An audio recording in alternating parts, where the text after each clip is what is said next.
Assalamualaikum warahmatullahi wabarakatuh. Kita mulakan majlis pada malam ni dengan umul kitab Al-Fatihah. Bismillahirrahmanirrahim. Alhamdulillah rabbil alamin. Rahmanir rahim. Iyyaka na'budu wa iyyaka nasta'in. Shiratal ladzina an'amta 'alaihim.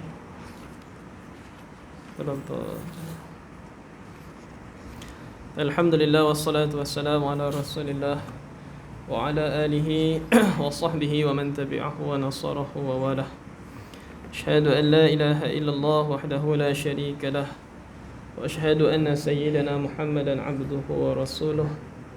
Rabbi shrah li sadri wa yassir li amri wahlul 'uqdatam min lisani yafqahu qawli. Rabbi zidna ilma warzuqna fahma birahmatika ya arhamar rahimin, amma ba'd.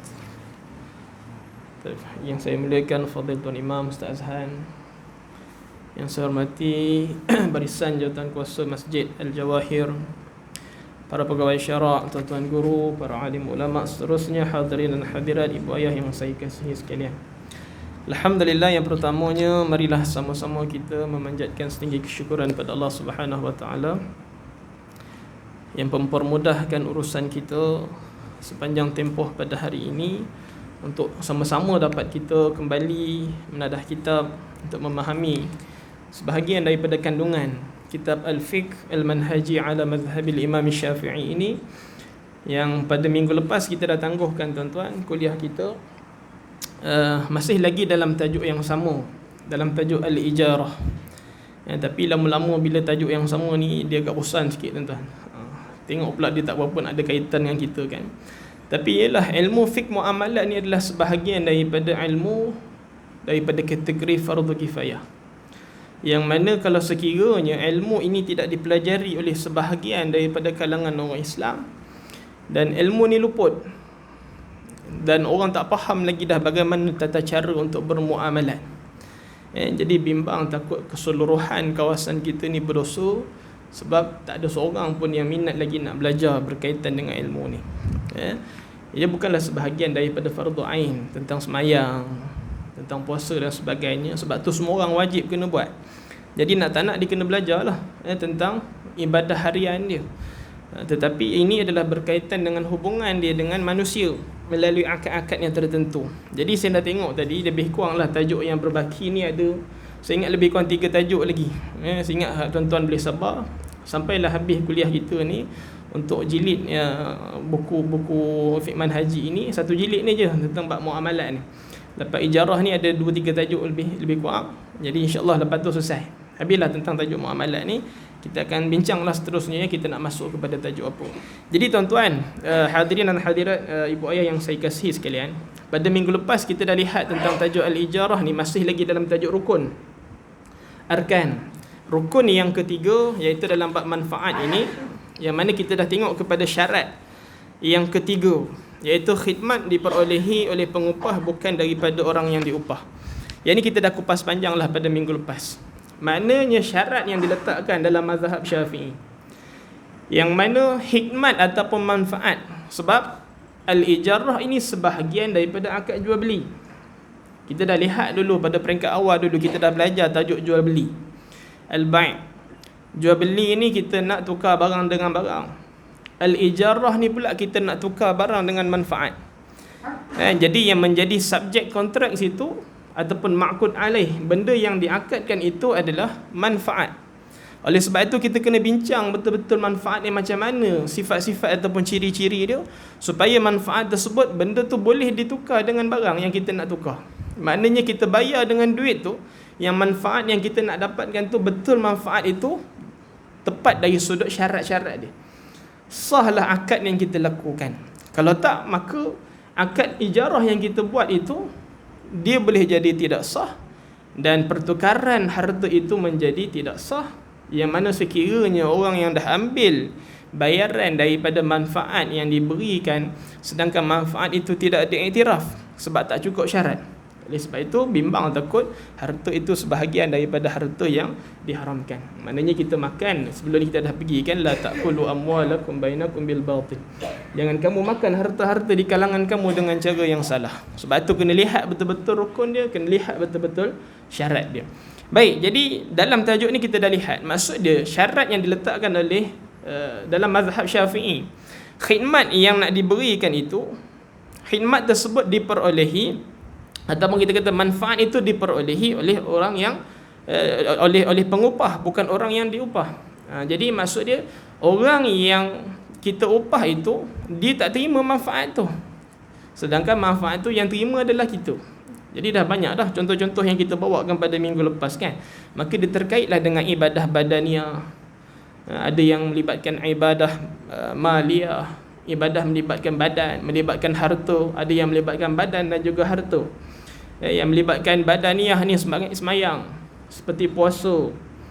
Yang melibatkan badan, maknanya badan orang tu sendiri kena buat benda tu, ibadah tersebut. Semayang tak boleh tak boleh nak diupah orang untuk kita buat, mewakili bagi diri kita. Melibatkan harta boleh diwakilkan, maknanya melalui kaedah ijarah ini, mengupah. Kalau sekiranya badaniah dan juga maliyah itu juga, iaitu sebagai contoh haji, maka dibenarkan. Jadi kita dah lihat kategori-kategori itu dan bagaimana pandangan ulama tentang sekiranya ibadah tersebut diupah melalui akad al-ijarah. Okey, baik.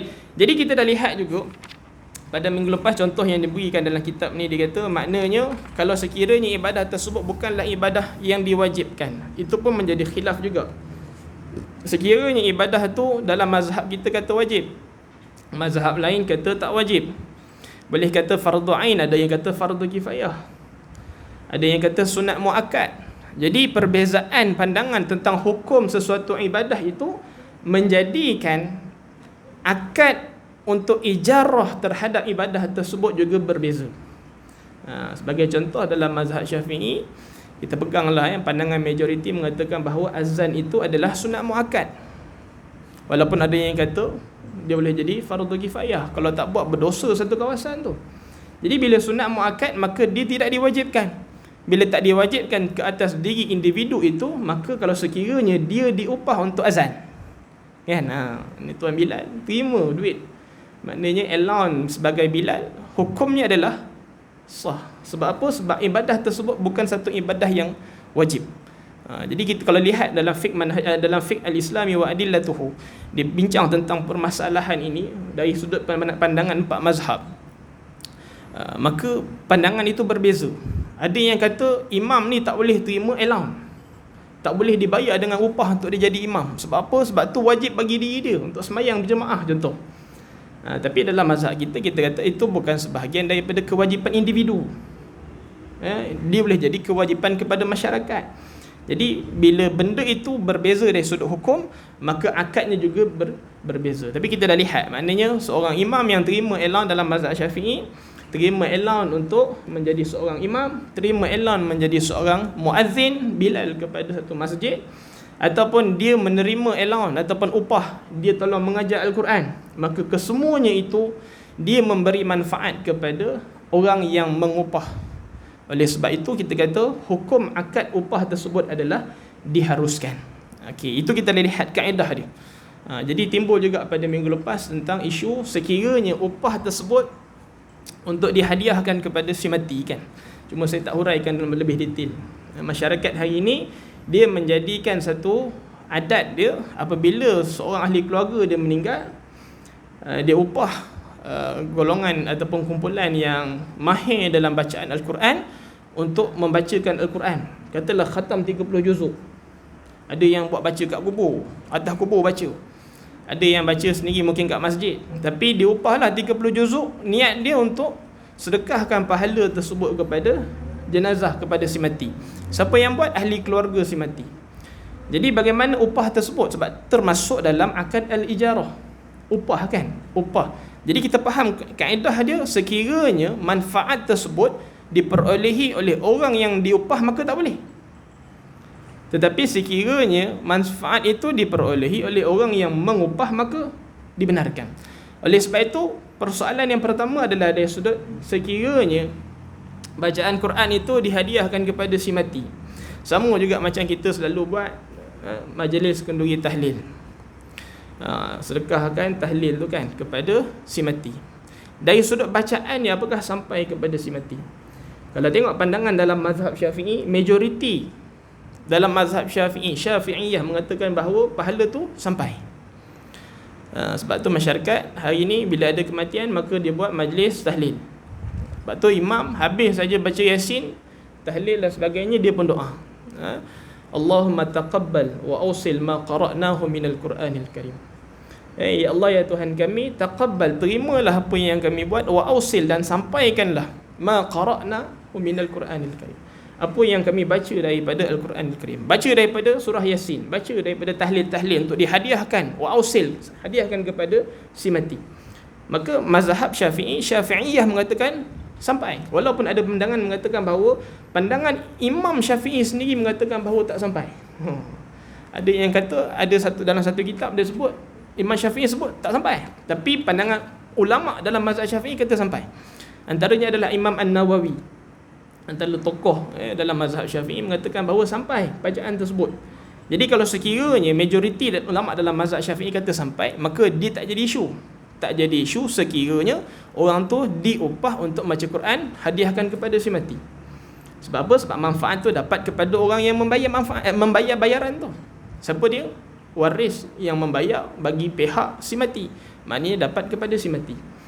Cuma masalahnya adalah dari sudut, bila dia dah jadi satu amalan, dah menjadi satu adat, bacaan tersebut bila diniatkan, tujuan dia bukan untuk disampaikan bacaan tersebut kepada si mati, tetapi dia memang niat sebab dia dah buat ni, package ni dia dah buat. Ada satu sekolah tahfiz dia buat mungkin package, dia kata ada kematian, baca 30 juzuk, dia charge dengan bayaran-bayaran tertentu. Satu orang berapa ringgit, dua orang berapa ringgit, nak sedekah kepada hadiahkan kepada si mati. Jadi bila bacaan tersebut tidak diniatkan kerana Allah, bukan ikhlas lah nak baca ni, tetapi disebabkan oleh bacaan itu, mungkin disebabkan nak dapat bayaran upah tu tadi, maka bimbang takut pahala tu tak sampai. Sebab tu saya teringat, tuan-tuan, mungkin saya dah pernah sebut dalam kuliah yang terdahulu, satu kata-kata yang ditulis oleh pendeta Za'ba. Za'ba ni pada ketika hayat dia hidup dia tidak dibenarkan untuk menyampaikan pandangan dia, sebab pandangan dia agak radikal. Tapi selepas kematian, buku ni dicetak dalam 3 bahasa, dalam 3 tulisan. Antara yang ditulis dalam kitab, dia kata apa? Orang Melayu ini, kalau dia tak diberi dengan bantuan makanan, maka dia tak boleh nak makan zaman tu. Dan orang Melayu ni, kalau tak diberi dengan bantuan pelajaran, maka dia tak boleh nak belajar tinggi. Sehinggalah nak sebut tentang orang Melayu ni terlalu bergantung kepada orang. Apabila dia mati sahaja, meninggal dunia, maka pahala yang dia nak dapat pun diharapkan daripada orang lain. Jadi sebenarnya Za'ba tu nak sebut tentang kita ni, jangan terlalu mengharapkan kepada orang yang masih hidup untuk doakan kita. Bimbang takut orang yang hidup tu tak ingat pada kita kan. Jadi amalan tu sepatutnya amalan badan ni, ni kita sendirilah yang kena usaha. Masa hidup sendirilah kena ingat nak berzikir. Masa hidup sendirilah ingat nak kena banyak beristighfar. Masa hidup kena sendirilah ingat banyak nak bersedekah dan sebagainya. Sebab tu orang duk kata apa? Duit ni ada dalam poket kita ni, bukan hak milik kita. Ini selalu saya sebut. Yang ada dalam poket kita ni, dalam dompet kita ni, dalam akaun kita tu, itu bukan hak milik kita. Sebab lepas mati sahaja kita, duit tu akan diberikan kepada waris. Kalau waris ingat, mungkinlah dia akan doakan, alhamdulillah, mak ayah saya dulu tinggalkan banyak duit untuk saya. Hari-hari dia doakan, hadiahkan pahala-pahala ibadah yang dia buat. Tapi kalau dia tak ingat, maka yang menjadi hak milik kita adalah apa benda yang kita berikan daripada harta kita. Sebab tu kat dunia ni ingat, bila kita terima satu nikmat Allah beri, mungkin dari sudut kekayaan, antara kaedahnya, janganlah kita bertangguh untuk kita memberi, janganlah kita bertangguh untuk kita bersedekah. Ada orang dia tunggu dulu, dia kata ni tak banyak lagi ni, tunggu dulu. Ni dividen tak cukup ni, tunggu 2-3 tahun dah dapat dividen kan. Baru ni masuk koperasi, Kopim kan. Yang semalam baru lancar Malakat Mall di Masjid Tanah sana. Jadi siapa yang berhajat nak menjadi sebahagian daripada pemilik pemegang share Maka jadilah ahli kopim kan, dia kata. Ni bukan saya nak ni tuan-tuan. Ni antara ni lah saranan dia sebab nak bantu masyarakat Bumiputera khususnya Muslim ini untuk dia ada simpanan ataupun pelaburan dia.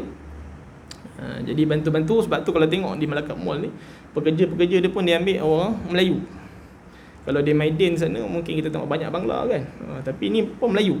Pelayan-pelayan dia pun Melayu, tukang sapu sampah pun Melayu, yang sambut tetamu pun Melayu kan. Dia jadi ialah, bukanlah kita nak kata satu terlalu sangat taksub kepada kebangsaan itu bangsa, tetapi sebab nak membantu masyarakat Muslim untuk lebih maju dalam perniagaan. Baik. Jadi maksud dia apa? Maksud dia kalau sekiranya kita ni ada duit, janganlah kita ni terlalu lokek dan suka sikap bertangguh untuk melakukan sesuatu kebaikan. Kadang lalu tabung masjid, katalah nak tambah kan, katalah nak tukar kapet. Ni kapet baru dah, alhamdulillah masjid ni. Katalah ada masjid lain nak tukar kapet, maka beri. Kita tak tahu sampai mana had hidup kita ni kita boleh guna harta yang kita ada. Takut mungkin hari ni, mungkin esok Allah tarik nyawa kita, tak sempat nak beri. Dapat pula dekat waris, mungkin waris tu tak ingat kat kita. Memanglah kita doa mudah-mudahan kita ni meninggalkan waris yang ingat pada kita selepas kematian. Tapi bimbang takut benda tu tak berlaku kan. Jadi bila tak berlaku, maka rugilah kita. Sebab apa? Sebab macam tadi disebutkan oleh Za'bar tadi, kita ni terlalu mengharapkan kepada orang untuk memberi kepada kebaikan bagi diri kita. Sebab tu mampu, kalau kita nak buat sendiri, maka buatlah sendiri. Janganlah sampai tunggu Allah cabut nyawa kita baru kita rasa nak buat. Okey, baik. Itu adalah tentang syarat yang ketiga, iaitu tentang khidmat itu diperolehi oleh pengupah, bukan daripada orang yang diupah. Okey, baik, kita masuk kepada syarat yang keempat dalam manfaat ini, khidmat. Iaitu dia kata khidmat ataupun manfaat ini disewa bukan bertujuan mendapatkan barangan. Nak upah satu orang ataupun kita nak sewa satu benda, tujuan dia bukan nak mendapatkan barangan, bukan mendapatkan zat, tetapi tujuannya adalah untuk mendapatkan manfaat. Sebab tu dia kata khidmat ataupun manfaat itu bukan bertujuan nak dapatkan barangan, tetapi tujuan dia nak dapatkan perkhidmatan dia. Sewa rumah nak duduk dalam rumah, sewa kenderaan nak duduk dalam kenderaan, sewa kenderaan nak bawa pergi Kuala Lumpur nak duduk dalam kenderaan, bukan nak ambil zat dia, tapi nak ambil manfaat dia. Kenapa saya kata gitu? Sebab syarat ini kalau sekiranya kita faham, kita akan tahu ada benda-benda tertentu yang mana kadang-kadang kita sewa tu sebab kita bukan nak ambil manfaat dia, tetapi kita nak ambil zat dia. Contoh dia kata, dengan ini tidak sah menyewa kebun untuk mendapatkan buah-buahannya. Sewa kebun yang dah ada pokok, tujuan nak dapatkan buah daripada pokok tersebut, tak boleh. Sebab apa? Sebab itu zat, itu barang yang kita nak ambil. Sedangkan dalam al-ijarah ini, yang kita hanya boleh manfaatkan adalah manfaat dia saja. Yang boleh kita ambil manfaat dia saja. Tak boleh kalau niat asal tujuan sewa kebun yang ada pokok tu, tujuan nak ambil buah daripada pokok tu. Kita dah lihat sebelum ni kan, dalam tajuk yang awal dulu, tajuk jual beli, walaupun dia dipanggil sebagai itu sebahagian daripada pajakan. Orang pajak kebun durian, dia pajak selama setahun ataupun 2 tahun. Orang pajak kebun kelapa sawit, pajak selama 10 tahun. Apa tujuan dia pajak? Niat dia. Sebab tu dalam kaedah fiqh itu al-umur bimaqasidiha, setiap satu perkara itu berkait dengan tujuan dia.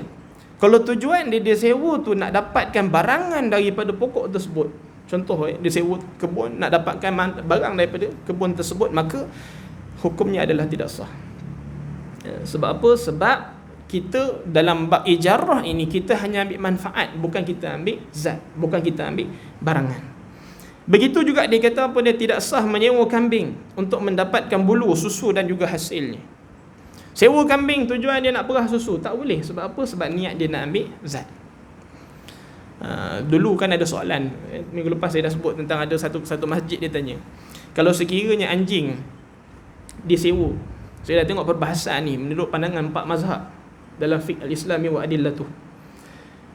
Sewa anjing nak dapatkan baka, ataupun sewa kambing nak dapatkan baka, maksud dia apa? Nak dapatkan sperma binatang tu untuk dicantumkan dengan binatang yang dia ada. Katalah dia sewa kambing jantan untuk dapatkan sperma kambing jantan tu, supaya kambing betina dia ni bunting. Dia sewa anjing jantan supaya anjing betina dia ni boleh mengawan dengan anjing jantan itu, supaya dapat baka yang mungkin anjing jantan tu dia agak garang sikit nak menjadi penjaga kat kebun dia. Jadi sebenarnya menyewa untuk mendapatkan barangan itu dalam mazhab Syafi'i maka dia tidak dibenarkan. Sebab tu tak boleh nak sewa binatang tujuan nak mendapatkan dia punya sebut sperma tu lah. Maksud dia nak mendapatkan zat dia. Tu sebahagian. Kita boleh kiaskan. Yang disebut dalam kitab ni adalah tentang susu. Nak dapatkan tentang bulu dan sebagainya. Jadi tak boleh. Lepas tu kalau saya tengok dalam fiqh al-Islami wa adilatuhu juga, majoriti 3 mazhab selain mazhab Maliki menyatakan bahawa tak boleh untuk sewa binatang nak dapatkan benih dia. Benda ni berlaku. Ada orang dia sewa binatang nak dapatkan benih. Katalah dia ada satu jantina saja. Dia sewa binatang yang jantina yang lain supaya dapat mengawan dengan binatang yang dia bela. Maka hukumnya adalah tidak sah. Sebab dalam pandangan mazhab lain pula dia punya kaedah ada. Alasan dia kata tak boleh sebab apa? Sebab kita tak boleh nak paksa untuk haiwan tu untuk bersama lah dia sebut kan. Untuk haiwan tu mengawan antara haiwan yang disewa tu dengan haiwan kepunyaan diri dia. Jadi hukumnya adalah tidak sah, tidak dibenarkan dalam mazhab Syafi'i sebab tu sebahagian daripada barangan, maka bukan khidmat. Maka oleh sebab itu pada dasarnya kontrak ataupun sewaan yang sebegini adalah tidak sah. Oleh sebab itu dia kata kontrak sewa tidak boleh dilakukan dengan tujuan untuk mendapatkan barangan. Niat nak dapatkan barangan daripada sewaan maka tak boleh. Tapi kalau nak dapatkan manfaat tak ada masalah. Selain itu dia kata perbuatan seperti ini sebenarnya merujuk kepada penggunaan barang secara langsung, bukan penggunaan khidmat barangan tertentu. Maka konteks sewa adalah penggunaan khidmat, bukannya penggunaan barangan. Baik, tetapi sekiranya itu bukan tujuan utama. Ada orang dia sewa kat satu kawasan. Saya ingat ni mungkin dah hurai minggu lepas kot. Saya ulang sikit tuan. Sekiranya membabitkan penggunaan barangan secara sampingan sahaja, bukan secara dasarnya itu tujuan asal, bukan menjadi tujuan kontrak, maka ia dibenarkan. Sebagai contoh, menyewa satu kawasan rumah yang mana kawasan rumah tu dia ada tumbuh-tumbuhan kan. Ada pokok yang berbuah, nak ambil buah daripada pokok tu, itu barangan. Kita dah tengok sebelum ni kalau nak sewa kebun buah, nak ambil buah tak boleh sebab tu matlamat utama. Tetapi dia sewa rumah tu keliling tu ada pokok buah katalah berbuah. Dia nak makan, dia nak rasa buah rambutan, buah durian, angsat yang ada tu, maka hukumnya adalah dibenarkan. Sebab apa? Sebab itu bukan tujuan utama. Itu adalah tujuan sampingan sahaja. Sebab tu dia kata contohnya apabila seseorang mengupah yang lainnya, mengupah seorang wanita sebagai pengasuh dan juga penyusu ataupun sebagai penyusu sahaja, maka kontrak ini sendirinya membabitkan penggunaan susu penyusu yang merupakan suatu barangan. Begitu juga kalau sekiranya upah satu orang ibu susu. Kita dah sebut tadi tak boleh sebab kita ambil yang barang, kita upah ibu susu. Tapi sebenarnya upah ibu susu tu bukan itu upah nak dapatkan susu dia. Katalah upah ibu susu ni untuk anak, tujuan dia adalah untuk mengasuh anak dia, itu tujuan asal. Tetapi sampingannya adalah ketika mengasuh tu, ibu susuan tu dia ada susu untuk berikan kepada anak dia, maka itu adalah sampingan saja. Oleh sebab itu dibenarkan dalam mazhab Syafi'i. Dibenarkan. Jadi perbuatan ini dikatakan sah kerana darurat ataupun hajat yang perlu. Dan ini juga bergantung, dikata terkait dengan satu dalil daripada surah At-Talaq yang kita dah lihat pada awal dulu, ayat yang ke-6, fa in arda'na lakum fa'atuhunna ujurahunna. Jika mereka menyusukan anak kamu, maka berikanlah kepada mereka upahnya. Tapi ini dikaitkan dengan bekas isteri yang diceraikan. Habis tempoh iddah selepas melahirkan anak, maka seorang suami dia kena bayar kepada seorang isteri. Sekiranya bekas isteri dia tu menyusukan anak dia. Tetapi ada pandangan lain menyatakan bahawa sekiranya seorang suami dia nak bayar upah isteri dia sebagai pengasuh kepada anak dia, ini pun jadi isu juga. Katalah seorang suami ni dia kata kat isteri dia, awak ni berhentilah kerja, anak ni tak terabai, dia kata. Awak berhenti je kerja. Isteri dia sayang nak berhenti kerja sebab apa? Sebab pendapatan kan. Kalau saya berhenti kerja, habislah duit pendapatan awak banyak mana sangat. Saya ni dah tolong tampung-tampung sikit. Maka suami pun kata ginilah, kalau awak nak juga pendapatan, baik awak duduk rumah, saya gajikan awak, tolong asuh anak-anak. Jadi tanggungjawab mengasuh anak ni memang itulah tanggungjawab seorang ibu.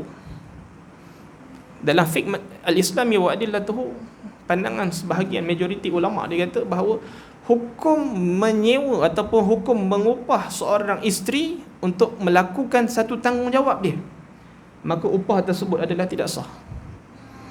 Itu dah tanggungjawab dia untuk jaga anak, untuk mengasuh anak dia. Tapi kalau suami bayar atas dasar bayaran itu sebagai upah, maka tidak dibenarkan. Tapi kalau dia kata saya bagi ni, ini nafkah saya pada awak, ataupun saya bagi ni, saya nak hadiah pada awak, tak ada masalah. Tapi kalau dia menggunakan akad ijarah tadi dia kata, tak apalah saya upah awak. Biasa dia kan sebut upah lah, sebab perempuan tu sebelum isteri dia sebelum tu kerja ada pendapatan. Bila tak ada pendapatan, maka dia kata nak senangkan hati isteri dia tu supaya berhenti tu dengan tenang, untuk ada duit poket dia, maka dia kata dengan istilah upah. Maka tak boleh nak upah, sebab tu memang tanggungjawab. Sebab tu kita dah lihat sebelum ni, kalau satu benda tu merupakan satu kewajipan bagi diri dia, bila dia diupah, dia tak boleh terima upah tu, kan? Tapi kalau bukan tanggungjawab dia, tak ada masalah. Bagi contoh, minggu lepas kita dah lihat tentang sekiranya seorang dia bantu untuk menguruskan jenazah dari sudut mandi, kafan ataupun gali kubur, itu bukan tanggungjawab individu, itu adalah tanggungjawab ramai. Kalau seorang tak buat, maka yang lain berdosa lah. Oleh sebab itu dibenarkan untuk dia terima, sebab tanggungjawab, walaupun itu dikatakan sebahagian daripada tanggungjawab, tapi bukan diwajibkan ke atas individu, diwajibkan ke atas orang ramai. Tapi dia nak buat, oleh sebab itu dia layak untuk dia terima upah. Baik, seterusnya, demikian juga apabila seseorang menyewakan sebuah rumah, ni saya sebut tadi, mengandungi kebun ataupun pokok yang berbuah, maka dibenarkan untuk dia memakan buah tersebut, kerana itu adalah sebahagian daripada perkara sampingan. Ini syarat yang keempat. Kita pergi pada syarat yang kelima. Khidmat mestilah dimaklumi oleh kedua-dua pihak dari segi barangan, sifat dan kadarnya. Benda yang nak disewa tu, manfaat yang kita nak ambil tu mestilah dimaklumi lah. Nak sewa rumah, katalah ada dua buah rumah tu sebelah-sebelah. Saya sewakanlah rumah saya ni 500 sebulan. Jadi dia tak sebut rumah yang mana satu. Sebuah rumah ni penuh perabot dia, sebuah rumah ni perabot kosong. Jadi bila tak ditentukan, kadarnya tak ditentukan, oleh sebab itu hukum sewaan tersebut adalah tidak sah. Maka kena tentukan satu benda yang nak disewa, manfaat mana yang nak diberikan sebagai manfaat untuk ditukarkan dengan bayaran. Okey, baik. Jadi maklumat mengenai barangan perkhidmatan, maklumat ni mestilah membabitkan pengetahuan mengenai kedudukan barangan tersebut. Sebab tu dia kata apa? Tak sah penyewaan salah satu daripada dua buah rumah tanpa ditentukan yang mana satu. Yang kedua, maklumat mengenai jenis dan sifat perkhidmatan ataupun manfaat. Maka perkara ini perlu kepada barangan yang mempunyai kegunaan berbeza, mengikut penggunaan, dan penggunaannya tidak boleh bertolak ansur. Yang ni kalau sekiranya satu barang itu digunakan untuk sesuatu kegunaan, tetapi orang guna untuk tujuan lain. Sewa rumah, tapi digunakan rumah tu untuk sebagai kilang. Katalah proses mi kan, buat mi dalam rumah, sedangkan rumah tu untuk proses, untuk kediaman, untuk hidup macam biasalah kehidupan harian dia, tapi dia guna untuk pemprosesan barang-barang tertentu sebagai tujuan penggunaan rumah. Jadi dia dah berbeza daripada tujuan asal. Jadi bila berbeza pada tujuan asal, maka hukum sewaan boleh jadi tidak sah. Sebab tu tak boleh kalau sekiranya kita sewa rumah, kita gunakan rumah tersebut untuk tujuan perindustrian. Begitu juga sewa kenderaan, gunakan kenderaan itu untuk tujuan selain daripada naik untuk pergi dari satu tempat ke tempat yang lain. Sebab tu kena jelas, kena nyatakan. Dia kata kat sini apa? Jenis dan sifat tu kena nyata. Kalau contoh dia nak sewa tanah tu tujuan tu apa dia nak pakai tanah tu? Pertanian, nak tanam apa? Sebab ada tanaman-tanaman tertentu, maka dia boleh merosakkan struktur tanah. Sebab tu kena nyatakan. Kalau sekiranya dia menggunakan tanah tu dengan penggunaan yang maksimum, heavy, memang heavy, sehingga boleh merosakkan struktur tanah, maka oleh sebab tu dia kena nyatakan kepada tuan pemilik barang tersebut supaya dia tak jadi pergaduhan pada masa akan datang. Jadi kalau dia tak bagi tahu, maka bila tidak ada kejelasan itu, oleh sebab itu hukum sewaan tersebut boleh jadi tidak sah. Saya tak pergi detail kat situ tuan-tuan. Kita masuk kepada khidmat yang dinilai berdasarkan masa penggunaan. Saya uraikan secara ringkas saja tadi. Okey, baik. Khidmat yang dinilai berdasarkan masa penggunaan. Ini dalam bab kita menyewa satu barang, mendapatkan khidmat sesuatu, ada yang boleh dinilai berdasarkan masa, tetapi ada juga boleh dinilai berdasarkan kerja. Orang dia tempah baju, nak raya ni kan, lagi 30 hari nak puasa, tempah baju yang dia tempah tu boleh dinilai dari sudut khidmat kerja itu berdasarkan kerja, dan dia boleh dinilai berdasarkan masa. Saya nak upah awak untuk jahit baju saya, tapi dalam masa satu hari. Satu hari saya bayar RM50 upah jahit baju. Kalau satu hari tak siap jahit baju tu, maka dia tak boleh salahkan orang tu. Dia dah buat kerja dia. Sebab tu berdasarkan masa. Ada juga berdasarkan kerja. Satu pasang baju saya ni siap jahit, saya bagi upah RM50. Jadi dia tak boleh kaitkan dengan masa. Mungkin kerja tu boleh jadi satu hari, kerja tu boleh jadi lebih daripada satu hari. Sebab tu isunya dekat sini nanti kita akan lihat adalah boleh ke tak boleh kalau kita gabungkan satu manfaat yang kita nak memperolehi ini dengan kita tetapkan kerja dan masanya dalam masa yang sama. Saya nak pergi Kuala Lumpur, saya nak pergi KL tu, saya nak pergi buat lawatan dekat muzium negara, saya nak pergi zoo negara, saya nak pergi ni, katalah 5-6 tempat. Kemudian saya nak balik ke Melaka semula. Saya nak sewa pas. Berapa charge dia? Jadi sekarang ni dia hanya sebut dia nak pergi satu tempat sampailah tempat yang dia datang tadi. Permulaan dia naik bas tu. Oleh sebab tu itu dinilai berdasarkan kerja. Orang tu kata tak apa, saya pergi sana, okey, nak duduk berapa jam, kemudian berapa jam kat sini, berapa jam sini, balik sini balik, okey, saya tetapkan 2,000 lah satu bas. Tetapi kalau sekiranya dia kata saya nak benda tu mesti dapat dan dalam masa satu hari balik Melaka balik, dia tetapkan kerja, dalam masa yang sama dia tetapkan masa, maka benda itu tidak dibenarkan berdasarkan mazhab Syafi'i. Benda ni selalu berlaku masa bila? Contoh macam jahit baju tadi tuan-tuan. Kalau tuan-tuan nak upah orang jahit baju, nak bayar berdasarkan hari, maka ikut hari. Tapi kita pun tak boleh nak kawal dia kat rumah macam mana dia buat kerja. Sebab tentang masa penggunaan ini, kita kena beri satu dipanggil sebagai toleransinya, dari sudut kecualikan masa untuk solat dan kecualikan masa untuk dia makan, untuk kita bayar gaji satu hari. Kita upah dia untuk bayar satu hari. Contoh lain adalah kalau sekiranya kita upah untuk bersihkan kebun. Bersihkan kebun gitu, kita tetapkan kebun kita ni 1 ekar, saya nak siap dalam masa satu hari, sehari upah saya bayar 500. Sehari 500, tapi saya nak siap dalam masa satu hari untuk 1 ekar kebun saya. Jadi kita dah gabungkan dua.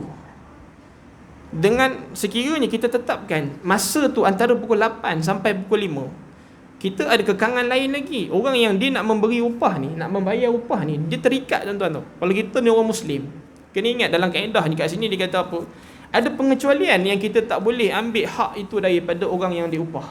Apa dia? Yang saya sebut tadi, tentang masa dia untuk sembahyang dan masa dia untuk makan. Sebab tu kita duk sebut tentang integriti kan hari ni. Orang yang bekerja kerajaan ni banyak culas. Sebagai contoh, waktu kerja kadang boleh pergi minum. Dalam waktu kerja tak sebut pun minum kau apa kan. Sedangkan masa rehat dia kata antara pukul 12 sampai pukul 1. Tapi kadang pukul 10 pergi minum. Jadi yang culas-culas itu yang sepatutnya hak majikan yang diambil oleh pekerja yang digajikan. Tetapi dalam bab contoh, kalau sekiranya kerja dekat kawasan-kawasan ataupun sektor swasta ni, jarang dapat macam tu. Kalau dia kata rehat tengah hari lah. Tetapi rehat tengah hari tu hak pekerja jangan diabaikan.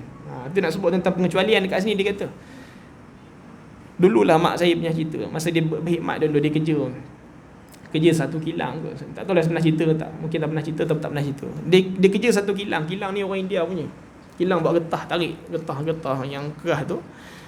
India tu bagi rehat antara pukul 12 sampai pukul 12 sampai pukul 1, rehat tengah hari. Sedangkan waktu Zuhur masuk lepas pukul 1 lebih. Jadi dia kata macam mana saya nak semayang kan? India tu kata tak apalah, semayanglah dulu. Dia ingat macam dia katnya boleh semayang suka hati ikut masa. Jadi tak boleh, masa tu waktu solat tu memang pukul 1 lebih. Kalau seorang majikan Melayu dia tak mempertimbangkan benda ni, maka dia berdosa. Sebab kalaulah dia kata kerja dibayar gaji daripada 8 pagi sampai 5 petang, walaupun 8 jam itu syarat dia untuk bekerja, hak majikan yang pekerja kena penuhi.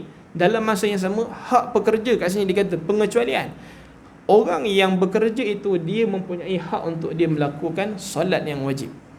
Semayang dia kena beri. Kalau dia nak semayang, jangan halang. Kalau halang waktu semayang dia, maka berdosalah majikan tersebut. Begitu juga waktu makan dia. Ini pengecualian. Walaupun dia sebut dalam satu hari itu, kita dah sebut tentang hak kita sebagai pekerja, majikan selalu, kita sebagai pekerja, kita selalu ambil hak majikan. Tapi majikan pun kena tahu bahawa hak seorang pekerja itu tak boleh dinafikan. Tentang pengecualian ni, saya tak nak baca panjang tuan-tuan, saya huraikan secara ringkas saja. Baik, itu yang sebut tentang masa penggunaan. Jadi sekiranya saya nak sebut, perkhidmatan ini dia boleh dinilai berdasarkan masa dan boleh dinilai berdasarkan kerja tadi.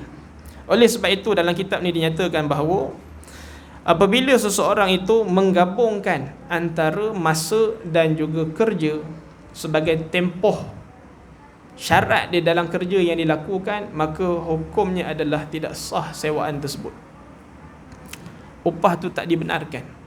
Macam tadi yang kita sebut, upah orang untuk jahit baju, upah orang untuk bersihkan kebun, upah orang untuk buat apa lagi. Jenis upah yang tetapkan masa dan kita tetapkan kerja, maka tak boleh digabungkan dalam satu akad. Pilih salah satu yang mana kita nak pilih.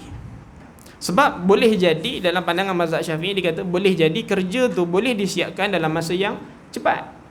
Bila boleh disiapkan dalam masa yang cepat, maka sebenarnya dia menzalimi diri dia. Dia bayar untuk tempoh masa yang panjang, tapi sebenarnya benda tu boleh disiapkan dalam masa yang singkat. Tapi kalau benda tu tak boleh nak disiapkan tapi dipaksa juga, maka sebenarnya dia menzalimi kepada orang yang dia upah. Sebab tu kena lihat. Kadang benda ni biasa kita buat. Sebagai contoh, menetapkan tentang KPI tertentu. Nak tetap KPI tertentu ni berdasarkan masa. Orang yang dibayar gaji, majikan yang bayar gaji ni, kadang dia tetapkan KPI kepada pekerja dia. Kerja kilang hari ni mesti 1000 unit awak kena siapkan satu hari. Tak siap maka potong gaji satu hari. Jadi dia nak tetapkan yang mana? Masa ke dia nak tetapkan kerja? Kalau sekiranya KPI itu diperlukan, oleh sebab itu dia kena tentukan KPI itu berdasarkan kepada benda tu boleh dicapai tak secara logik akal. Kalau tak boleh dicapai, maka tak boleh buat. Itu kaedah dia. Tak boleh tetapkan dua-dua. Kalau tetapkan dua-dua, memang takut menzalimi salah satu pihak. Jadi saya ingat tu saja untuk kuliah pada minggu ni. Dah masuk waktu isyak. InsyaAllah kita akan bincang lah detail tentang kalau sekiranya kita duduk gabung ini. Nanti kita akan lihat nanti syarat-syarat tentang rukun yang keempat pula, tentang bayaran sewa. Benda tu mestilah benda yang suci, bukan benda yang najis. Kita akan bincang nanti detail. Benda najis tak boleh diangkatkan. Sebab tu contoh, kalau sekiranya nak angkatkan baja, orang jadikan najis sebagai baja. Najis apa? Tai lembu. Tai lembu jadi baja. Boleh ke tak boleh? Beli baja tai lembu. Sedangkan najis itu dalam mazhab Syafi'i tidak dibenarkan untuk diangkat, sebab dia najis. Sebab tu contoh dia bagi sebelum ni tentang babi, anjing, bangkai tak boleh diangkatkan sebagai ma'qud alaih, benda yang diangkat. Sebab tu kalau sekiranya beli tai lembu untuk sebagai baju, boleh ke tak boleh, kita akan lihat nanti insya-Allah. Dan sekiranya kita, ada contoh-contoh yang lain lah. Sekiranya satu benda tu asalnya tak najis, tapi disebabkan oleh satu benda menyebabkan dia jadi najis. Apa dia? Jatuh najis dalam dia boleh jadi najis. Jatuh binatang, tikus jatuh dalam makanan, kemudian keluarkan tikus, jual makanan tu. Hari ni pun jadi banyak dalam tin-tin kalau orang jual kan, kadang keluar tikus tu kan.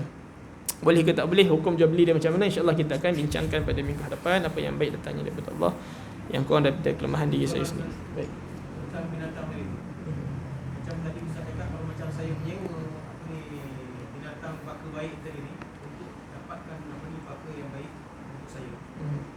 Itu tak dibenarkan. Ya. Tapi katakan saya dengan Ustaz, saya izinkan Ustaz menggunakan baka saya ini dengan serelanya. Mana adakah manfaat yang Ustaz dapat tu sah? Baik, kalau sekiranya diberi tak ada masalah. Sebab akad ni adalah sewa kan. Sebab manfaat benda yang diakadkan itu boleh jadi benda tu dapat. Katalah saya nak sewa selama 1 hari untuk dia mengawan, tetapi 1 hari tu tak boleh nak paksa dia sebab dia tak nak mengawan lagi tu kan. Jadi dia ada unsur gharar kat situ. Gharar tu ketidakpastian. Bila ada ketidakpastian, benda ma'qud alaih yang tidak ada kepastian ni, ketidakpastian ini, maka akad boleh jadi tidak sah. Sebab dia ada gharar kat situ. InsyaAllah minggu depan kita akan masuk tentang tajuk gharar. Kenapa benda ni tak boleh buat? Sebab ketidakpastian tu ada. Kenapa banyak benda-benda ni kata tak boleh. Sebab tadi contohnya kan, kita sewa kebun, ada buah, buah tu kita nak ambil dalam tempoh masa tertentu. Tapi kalau buah tu berbuah, datang pula musim sekarang ni, katalah hujan, buah tak lekat. Jadi masalah juga, bila buah tak lekat, maka dia ada unsur gharar, buah tu tak keluar. Sebab tu tak dibenarkan. Sebab bila yang ada unsur gharar ni, memang banyak dalam mazhab Syafi'i ditekankan tentang benda ni tidak dibenarkan untuk dilaksanakan. InsyaAllah minggu depan.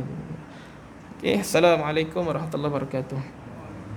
A'udzubillahi minasyaitonir rajim. Bismillahirrahmanirrahim. Alhamdulillahirabbil alamin. Wassalatu wassalamu ala asyrafil anbiya'i wal mursalin wa ala alihi washabihi ajma'in. Allahumma zidna ilma warzuqna fahma bi rahmatika ya arhamar rahimin.